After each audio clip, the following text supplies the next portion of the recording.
Hello, I am Ji-Eun Lee.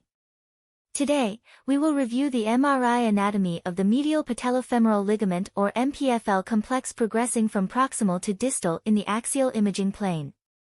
Let's start with the most proximal axial image at the level of the insertion site of the adductor magnus tendon on the adductor tubercle.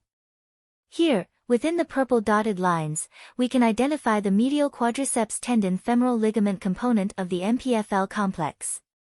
Moving slightly distally, on this axial image, we see the transverse component of the medial patellofemoral ligament highlighted in yellow. The femoral attachment of this transverse component can be assessed immediately below the adductor tubercle and just above the superior attachment of the superficial medial collateral ligament. Progressing further distally now, we see the oblique decussation component of the MPFL, highlighted in pink, which attaches to the proximal fibers of the superficial medial collateral ligament highlighted in red. The superficial MCL itself attaches proximal and posterior to the medial epicondyle. Notably, the oblique decussation component of the MPFL arises from the anterior margin of the upper superficial MCL fibers, which can be appreciated well on this image slice.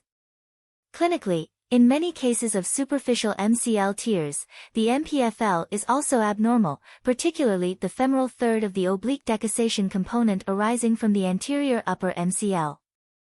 Remarkably, approximately 90% of these cases had no evidence of concurrent lateral patellar dislocation.